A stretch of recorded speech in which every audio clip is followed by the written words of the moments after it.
మీ car కి best ceramic coating premier care Apexer car detailing studio for contact. నమస్తే, welcome to Suman TV. మన దేశ మహిళకు చైనాలోని షాంఘై ఎయిర్పోర్ట్లో ఘోర అవమానం జరిగింది. అరుణాచల్ ప్రదేశ్ రాష్ట్రానికి సంబంధించిన మహిళ. ఆమె లండన్ నుంచి జపాన్కు వెళ్తుంటే మధ్యలో ట్రాన్సిట్ హాల్ట్ కోసం చైనాలోని షాంఘైలో దిగాల్సిన పరిస్థితి వచ్చింది. అయితే అక్కడ షాంఘైలో ఉన్నటువంటి ఎయిర్పోర్ట్ అధికారులు, నీది అరుణాచల్ ప్రదేశ్ అంటే చైనాకు సంబంధించిన భూభాగం, అది అంటే చైనా పాస్పోర్ట్ ఉండాలి, నీకు భారతదేశ పాస్పోర్ట్ చెల్లదని చెప్పి 18 గంటల పాటు నరకం చూపించారు. ఎందుకు ఇలాంటి పరిస్థితులు వస్తున్నాయి? దీని మీద మనం మాట్లాడదాం. లైవ్ కాల్లో జాయిన్ అయ్యారు మాజీ ఆర్మీ అధికారి బివి రావు గారు. సార్తో మాట్లాడదాం. సార్ నమస్కారం. సార్, పరిస్థితి ఎంత దారుణంగా ఉందో అర్థమవుతుంది సార్. చైనాలో ఉన్నటువంటి అధికారులు భారతీయుల పట్ల ఎంత వివక్షను చూపిస్తూ ఉన్నారో చాలా క్లియర్గా అర్థమైంది. ఆ మహిళ ఘోర అవమానం, అది మన దేశ సార్వభౌమాధికారాన్ని పూర్తిగా వాళ్ళు అవమానించినట్టుగా భావించాలని చెప్పి ఆమె మీడియాతో కూడా మాట్లాడిన పరిస్థితి ఉంది. అంటే అక్కడ ఏం జరుగుతుంది సార్? ఎందుకు ఇట్లాంటి పరిస్థితి వచ్చిందంటే ఏం చెప్తారు? ఇది వేరే కోణంలో చూడాలండి. ఇండియా చైనా రిలేషన్స్ కోణంలో చూడాలి. చైనా ప్రకారం ఏంటంటే లడాక్ ప్రాంతంలో చాలా వరకు, ఉత్తరాఖండ్లో కొంత భాగం, భూటాన్లో కొంత భాగం, అరుణాచల్ ప్రదేశ్ మొత్తం వాళ్ళు అనేది ఏంటంటే ఒకప్పుడు టిబెట్లో ఉన్నప్పుడు దలైలామాకి పన్నులు కట్టేవారు. అందువల్ల ఇది మా టిబెట్లోకి వస్తుంది అని వాళ్ళ వాదనలో అరుణాచల్ ప్రదేశ్ మొత్తం, అంటే ఈరోజు మన జాగ్రఫికల్ బౌండరీస్ ఏవైతే అస్సాం తోటి ఉంటాయో అరుణాచల్ ప్రదేశ్, అదంతా మొత్తం చైనాది అంటారు. దీనివల్ల 1991లో ఎప్పుడైతే పీస్ అండ్ ట్రాంక్విలిటీ అగ్రిమెంట్ అయిందో ఇండియా చైనా మధ్యన, అప్పటి నుంచి డిస్కషన్స్ నడుస్తున్నాయి. ప్రస్తుతానికి 25-26 సార్లు కోర్ కమాండర్స్ మధ్యన డిస్కషన్స్ అయినాయి, ఆర్మీ అఫీషియల్స్ వీటి మధ్యన. అలాగే 6 to 8 టైమ్స్ మినిస్టీరియల్ లెవెల్లో విదేశాంగ మంత్రి శాఖతోటి డిస్కషన్స్ అయినాయి. కానీ చైనా వాళ్ళ యాటిట్యూడ్ ఏంటంటే ఎప్పుడు డిస్కషన్స్ ముందరకు వెళ్ళినవరు వెనక్కి వెళ్ళినవరు సాగదీస్తానే ఉంటారు. కానీ ఇలాంటి డిస్కషన్ ఎప్పుడు వచ్చినా సరే భారత్ చాలా గట్టిగానే జవాబిస్తుంది సార్. కానీ మళ్ళీ ఈ గిల్లి కజ్జాలు ఏంటి? ఇది చైనా ధోరణే అంతే. ఎప్పుడు మేజర్ డెసిషన్ తీసుకున్నప్పుడు, ఇప్పుడు కొత్తగా ఇండియా ఒక మేజర్ డెసిషన్ తీసుకుంది. ఎప్పటి నుంచే ఆపివేసిన డైరెక్ట్ ఫ్లైట్స్ రెజ్యూమ్ చేసింది. అటువంటి టైంలో ఒక చిన్నది వాళ్ళు కావాలని చేస్తారండి. ఎస్పెషల్లీ వాళ్ళకి షాంఘైలో కేవలం ఆవిడ ట్రాన్సిట్ రూట్ లో ఉంది. 3 hours విజిట్ చేయడానికి అది సమయం సరిపోదు. కేవలం అంటే ఒక ఫ్లైట్ మారి ఇంకో ఫ్లైట్ ఎక్కడం. కాకపోతే ఏంటంటే ఇందులో మళ్ళా చెక్ ఇన్ గేట్స్ ద్వారా, కస్టమ్స్ ద్వారా వెళ్ళాల్సి ఉంటుంది. ఆ కస్టమ్స్ టైంలో అడ్రస్ చూసుంటారు. కానీ ఇది జరిగింది ఫస్ట్ టైం. ఇప్పటి వరకు ఏం చేసేవారంటే అరుణాచలీస్ కానీ లడాక్ పీపుల్ కానీ ఎప్పుడైనా సరే వీసా అడిగినప్పుడు వాళ్ళకి వీసా స్టేపుల్ చేసి ఇచ్చేవారు. అంటే వీసా స్టాంపింగ్ చేసేవారు కాదు, స్టేపుల్ చేసి అంటే టెంపరీగా అన్నట్టుగా ఇచ్చేవారు. కానీ అరుణాచలీస్ ని ఫస్ట్ టైం బ్లాక్ చేసి ఇలాగ అనడం ఎందుకంటే ఇది బహుశా కొంచెం మీడియం టర్మ్ స్ట్రాటజీలో ఉంది. అది మీడియం టర్మ్ స్ట్రాటజీ ఎందుకు వస్తుందంటే ప్రస్తుతానికి దలైలామా గారు చాలా వయసు వచ్చింది. ఆయన ఇండియాలో ఉన్నారు. ఆయన ఇప్పటికే స్పష్టం చేశారు, నా నెక్స్ట్ ఇన్కార్నేషన్ ఇండియాలో ఒక స్త్రీ కింద, అంటే ఉమెన్ కింద, అమ్మాయి కింద పుడతానని ఆయన ఇప్పటికే స్పష్టం చేశారు. ఇది చైనాకి ఎట్టి పరిస్థితుల్లోనూ ఇష్టం ఉండదు. వాళ్ళు ఏం చేస్తారంటే అంతకుముందు పాంచన్ లామా, అంటే నెక్స్ట్ దలైలామా ఎవరైతే ఉంటారో చీఫ్ అడ్మినిస్ట్రేటివ్ ఆఫీసర్ అనుకోండి, ఆయన ప్రైమ్ మినిస్టర్ టైప్ అనుకోండి, ఆయన్ని టిబెట్లోనే ఉంచేసి ఆయన్ని మెల్లగా బ్రెయిన్ వాష్ చేసి ఆయన పోయిన తర్వాత మళ్ళా వేరే అతన్ని వాళ్లే అపాయింట్ చేశారు. ఇప్పుడు కూడా ఏమంటారంటే మాకే హక్కు ఉందని ఇప్పటికే చెప్తున్నారు. కానీ దలైలామా గారు ఇండియాలో ఆయనది గవర్నమెంట్ ఇన్ ఎగ్జైల్ ఉంది. ఆయనకు ఒక ప్రైమ్ మినిస్టర్ ఉన్నారు ఇండియాలో, వాళ్ళకి ఫాలోవర్స్ ఉన్నారు, వేరు స్టేట్లో సెటిల్మెంట్స్ ఉన్నాయి, ప్రాపర్ ప్రొవిజనల్ గవర్నమెంట్ ఉంది. వీళ్ళనేది ఏంటంటే దలైలామా గారు ఎక్కడ చెప్తారో అక్కడే రీఇన్కార్నేషన్ కోసం మేము వెతుకుతామని ఉంటారు. సో ఇది మీడియం టర్మ్ లో ఇది పైకి వస్తుంది ఎట్టి పరిస్థితుల్లో. ఆ టైంలో ఏమవుతుందంటే అరుణాచల్ ప్రదేశ్ మాదని వాళ్ళు వాదించడానికి, ఇండియా మీద ప్రెషర్ పెట్టడానికి అరుణాచల్ మాదని వాదిస్తారు. అయితే ఈ డిస్కషన్స్ లో ఎలా జరుగుతున్నాయంటే ఇండియా మొత్తం పాయింట్ టు పాయింట్ అంటాం మనం. అంటే ఏంటంటే లడాక్ గురించి డిస్కస్ చేసినప్పుడు కేవలం లడాక్ గురించే డిస్కస్ చేద్దాం, ఉత్తరాఖండ్ గురించి డిస్కస్ చేసినప్పుడు కేవలం ఉత్తరాఖండ్ గురించే డిస్కస్ చేద్దాం. భూటాన్ ఏరియాస్ మనకి డైరెక్ట్ ఇన్వాల్వ్మెంట్ లేదు, కానీ భూటాన్ విదేశాంగ వ్యవహారాలు మనకు అప్పగిచ్చారు ఆ ప్రభుత్వం. వాళ్ళ మిలిటరీ సెక్యూరిటీ, విదేశాంగ వ్యవహారాలు మనం వీలు చేసుకునేందుకు మనకు అవకాశం ఉంది. ఎందుకంటే వాళ్ళ రక్షణ మొత్తం మన బాధ్యత. అక్కడ ఉన్న ఏరియాస్ చాలా కంటిన్యూ చేస్తున్నారు, ఈస్టర్న్ సైడ్, వెస్టర్న్ సైడ్. ఆ ఈస్టర్న్ సైడ్ ఎలా చేస్తున్నారంటే, ఒక అక్కడ శాంక్చురీ ఉంది, అంటే వైల్డ్ లైఫ్ శాంక్చురీ ఒకటి ఉంది. అది కట్ చేస్తే ఏదైతే నావిగబుల్ రూట్ ఉందో తవాంగ్కి వెస్టర్న్ సైడ్ ని, అది కట్ ఆఫ్ అయిపోతుంది. అంటే ఏంటంటే బేసిక్లీ తవాంగ్ కట్ ఆఫ్ అయిపోతుంది.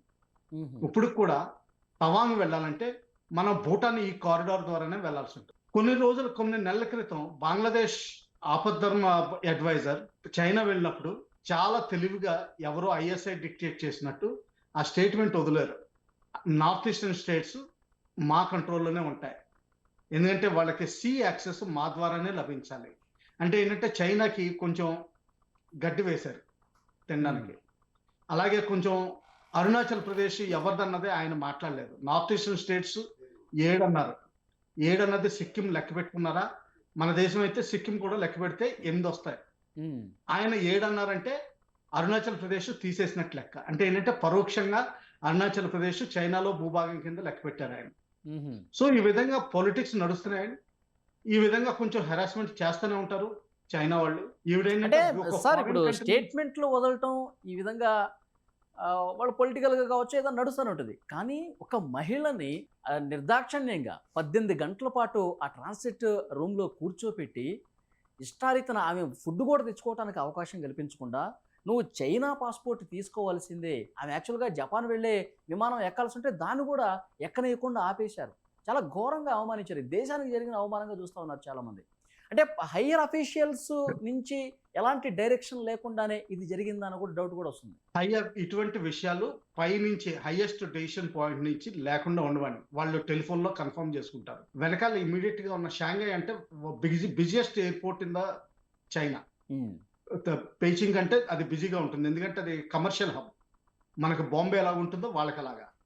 సో అక్కడి నుంచి వెంటనే ఎంఏలో వాళ్ళు క్రాస్ చెక్ చేసి ఉంటారు. అక్కడి నుంచి క్లియర్ కట్ డెసిషన్స్ ఉంటాయి. ఇది కావాలని క్రియేట్ చేశారనమాట. అది 18 గంటలు క్రియేట్ చేశారు. అంటే పోనీ ఒకవేళ 4 గంటలు 5 గంటలు అనుకుంటే లోకల్ జడ్జ్మెంట్ అనుకోవచ్చు. 18 గంటలు అంటే తప్పనిసరిగా ఉంది. అది ఏంటంటే మన మినిస్ట్రీ ఆఫ్ మన ఎంబసీ ఇన్వాల్వ్ అయింది, ఎంఏ ఇన్వాల్వ్ అయింది, అందువల్ల రిలీజ్ చేశారు. ఒకవేళ ఈ మహిళని చాలా మెచ్చుకోవచ్చండి మనం, ఎందుకంటే ఆవిడ లొంగలేదు. బహుశా ఆవిడ ఒక మాట అని ఉంటే సరే మీ పాస్పోర్ట్ ఇవ్వండి అని అందనుకోండి, వాళ్ళు వెంటనే ఒక పాస్పోర్ట్ అర్జెంటుగా అప్పటికప్పుడు అకస్మాత్తుగా ఇచ్చే ఎమర్జెన్సీలో ఇచ్చే పాస్పోర్ట్ వాళ్ళ ఎంబసీ నుంచి తెప్పించి అప్పటికప్పుడు ఇష్యూ చేసి ఉండేవాళ్ళు. దానివల్ల ఏంటంటే ఇదిగో చూడండి మీ అరుణాచల్ ప్రదేశ్ వాళ్ళు మాకు పౌరసత్వం కావాలని మమ్మల్ని అడుగుతున్నారని వేరే విధంగా పబ్లిసిటీ చేసేవాళ్ళు. అంతేగా వాళ్ళకి గ్రీన్ సిగ్నల్ ఇచ్చేసినట్టే. ఎగ్జాక్ట్లీ. ఇటువంటి డ్యామేజ్ ఆవిడ ధైర్యంగా ఎదుర్కొంది. కానీ ఆవిడ కూడా కొంచెం బ్రేక్ అయినట్టుంది. ఆవిడ ఒక మాట ఉంది, డ్యూయల్ పౌరసత్వం ఇండియాలో లేదని. లాస్ట్ లో డ్యూయల్ పౌరసత్వం అంటే ఏంటంటే కొన్ని కంట్రీస్ ఏంటంటే, ఫర్ ఎగ్జాంపుల్ పాకిస్తాన్లో మీకు డ్యూయల్ పౌరసత్వం ఉండొచ్చు. అంటే మీరు పాకిస్తాన్లో సిటిజన్షిప్ ఉంచుకుంటానే లండన్లో ఇల్లు కొనుక్కోవచ్చు, లండన్ పౌరసత్వం కూడా తీసుకోవచ్చు. అక్కడ ఉన్న army generals, top politicians including whether PPP అవనివ్వండి, షరీఫ్ ఫ్యాక్షన్ అవ్వండి, ఇంకా మిగతా ఫ్యాక్షన్స్ ఏవైనా అవనివ్వండి, క్రికెటర్స్ అవనివ్వండి, సినీ స్టార్స్ అవనివ్వండి, వీళ్ళందరూ డ్యూయల్ పౌరసత్వం కలిగి ఉంటారు. ఇంక్లూడింగ్ వాళ్ళ ఫీల్డ్ మార్షల్ ఫ్యామిలీకి న్యూయార్క్ లో అమెరికన్ పౌరసత్వం ఉంది. అక్కడ ఆయన ఇల్లు కూడా కొన్నారు. ఆయన కూడా బహుశా పౌరసత్వం తీసుకుని ఉంటారు ఆల్రెడీ, పారిపోవడానికి రెడీగా. ఇది కానీ మన ఇండియాలో ఏంటంటే వేరే దేశం పౌరసత్వం అడిగినప్పుడు మన ఇండియన్ పాస్పోర్ట్ జమ చేయాలి, ఇండియన్ పౌరసత్వం జమ అంటే వాలంటరీగా వదిలేసుకుంటున్నానని సంతకం పెట్టాలి, అప్పుడే కానీ వీలు పడదు.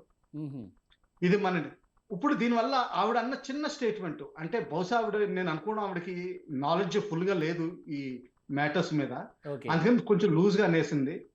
ఆవిడ ఏమందంటే డ్యూయల్ సిటిజన్షిప్ ఉంటే ఆవిడ ఏంటంటే అమెరికనో యూకేనో అక్కడి నుంచి వచ్చింది, అక్కడ సిటిజన్షిప్ ఉంచుకుని ఇండియన్ సిటిజన్షిప్ ఉంచుకునేది. ఇండియన్ సిటిజన్షిప్ పాస్పోర్ట్ పక్కన పెట్టుకుని అక్కడ లండన్ నుంచి కూడా ఓ పాస్పోర్ట్ తీసుకుని ఆ పాస్పోర్ట్ మీద ట్రావెల్ చేసేది. బహుశా ఆవిడ నేను అనుకోవడం బిజినెస్ ట్రిప్ మీద ఉన్నారు. ఎందుకంటే డీటెయిల్స్ రాలేదు కానీ స్పిరిచువల్ ట్రిప్ కాదనుకుంటాను. ఓకే. బుద్ధిజం జపాన్లోనూ ఉంది, చైనాలోనూ ఉంది.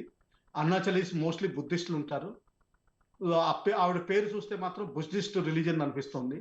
సో ఆ విధంగా చూస్తే ఏంటంటే ఆవిడ ఆ విధంగా డ్యూయల్ సిటిజన్షిప్ అన్నారు. ఇటువంటి ఫ్యూచర్లో ఇటువంటి హెరాస్మెంట్ జరగకుండా తప్పనిసరిగా చేసే చైనా వాళ్ళు చేసింది చాలా తప్పు పని.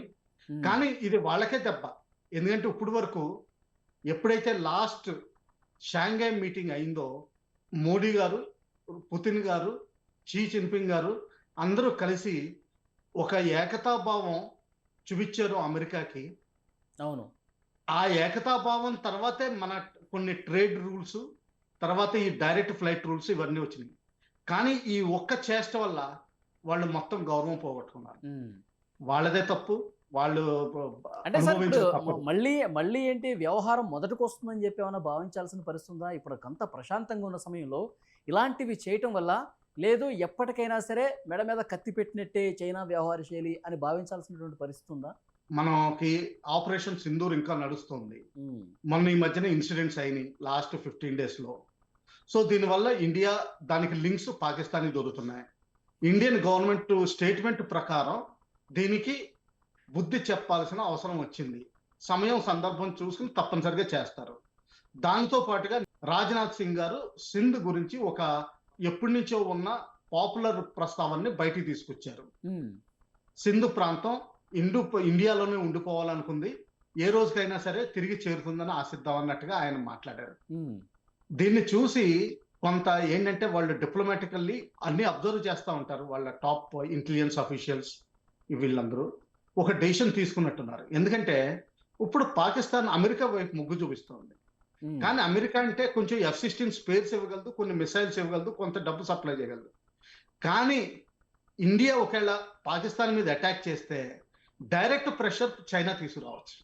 మన లడాఖ్లో యాక్టివేట్ చేయొచ్చు. అలాగే ఇండియా పిఓకే వెనక్కి తీసుకోవాలంటే సిపెక్ కారిడార్ ఉన్నా కానీ గిల్గిట్ బాల్టిస్తాన్ ఏరియాలో అటాక్ చేసే అవకాశం ఉంది, స్కడ్డు ఏరియాలో అటాక్ చేసే అవకాశం ఉంది. దీనివల్ల 1000 చైనీస్ సోల్జర్స్ ఈ ఏరియాలో వేరియస్ రికనెసెన్స్ మిషన్స్ మీద, వేరియస్ ఇంజనీర్స్ మీద ఇన్ఫ్రాస్ట్రక్చర్ డెవలప్మెంట్ రూపంలో ఆల్రెడీ టెస్ట్ వేసినట్టు రిపోర్ట్స్ వస్తున్నాయి. అలాగే గ్వాదర్లో కూడా దాదాపు 900 మంది ప్రైవేట్ సెక్యూరిటీ చైనా వాళ్ళది డిప్లాయ్ చేశారు. ఇక్కడ గిల్గిట్ బాల్టిస్తాన్ లో దాదాపు 1000 మంది ఉన్నారు, అంటే ఒక బెటాలియన్ పైన ఉన్నారు. వాళ్ళకి కేవలం లడాక్ ఏరియా నుంచి ఒక మోటరైజ్డ్ బ్రిగేడ్స్ ఉన్నాయి అక్కడ వాళ్ళు ఆల్రెడీ. ఆ మోటరైజ్డ్ బ్రిగేడ్ సిపెక్ కారిడార్ ద్వారా గిల్గిట్ బాల్టిస్తాన్ లో కానీ షక్షమ్ వ్యాలీలో కానీ తీసుకురావడానికి కేవలం ఆ 15-20 గంటల కంటే ఎక్కువ పట్టదు. సో అంటే ఏంటంటే పాకిస్తాన్కి నిజంగా హెల్ప్ చేయగలిగింది చైనానే. ఇప్పటికే 80% ఇస్తుంది ఆర్మ్స్ వెపన్స్ ఎమ్యునిషన్. ఎప్పటికైనా మిగతా దేశాలే చైనా పాకిస్తాన్. ఎగ్జాక్ట్లీ. అంటే ఇప్పుడు ఏంటంటే ఇది చైనా ఎందుకు చేసి ఉంటుంది, నా అనుమానం డీపర్ రిఫ్లెక్షన్ లో ఏంటంటే పాకిస్తాన్ ని అమెరికా గ్రిప్ నుంచి తిరిగి వెనక్కి లాక్కోవడానికి, నేను సైతం నీతో ఉన్నాను అన్నంత వరకు చెప్పడానికి కావాలని ఈ పని చేశారండి. ఎందుకంటే ఇటువంటి చర్య ఎప్పుడు వినిపించలేదు లాస్ట్ హిస్టరీలో 40 years లో. స్టేపుల్ చేయడం విన్నాం, దాని గురించి గొడవలవడం విన్నాం, టిబెటన్స్ పాస్పోర్ట్స్ గురించి గొడవ చేయడం విన్నాం, తర్వాత దలైలామా గురించి విన్నాం. ఇండియాలో దలైలామా ఎక్కడైతే ఉంటారో వాళ్ళ ప్రొవిజనల్ గవర్నమెంట్ ఎక్కడైతే ఉంటుందో ధర్మశాల దగ్గర, అక్కడ చైనీస్ ఏజెంట్స్ని పంపించడం, వాళ్ళు పట్టుబడ్డం. నిన్న మొన్న కూడా నేపాల్ నుంచి ఒక చైనీస్ ఏజెంట్ పట్టుబడ్డాడు. ఇండియాలో వీళ్ళందరి ఫోటోలు తీస్తా, ఫోటోగ్రాఫ్లు, సెన్సిటివ్ ఏరియాస్ తీస్తా. సో ఇది నడుస్తూనే ఉంది. కాకపోతే ఇది ఏంటంటే పాకిస్తాన్కి ఒక మెసేజ్ అనమాట అండి, నేను సైతం నీతోటే ఉన్నాను, నువ్వు నాతోటే ఉండు. ఓకే. అంటే ఇప్పుడు చైనా కోసం పాకిస్తాన్ అమెరికాని వదులుకునే సాహసం చేస్తుందా? చేయదండి. కాకపోతే ఏంటంటే గేమ్ ఆడుతుంది, అటు ఇటు తీసుకుంటుంది, ఇటు తీసుకుంటుంది. ఓకే సార్, ఫైనల్ గా ఇప్పుడు ఇలాంటివి పూర్తిగా పరిష్కారం అయ్యే పరిస్థితి లేదంటారా చైనాతో? ప్రస్తుతానికి నాకేం కనిపించట్లేదండి. ఎందుకంటే చైనీస్ వాళ్ళు చాలా ఉద్దండులు. వాళ్ళు ఏమనుకుంటారంటే ప్రపంచానికి మేము సెంటర్ అనుకుంటాం. వాళ్ళు ఏ డెసిషన్ ఫైనలైజ్ చేయరు, ఇంకో 100 సంవత్సరాలు లాగుతారు.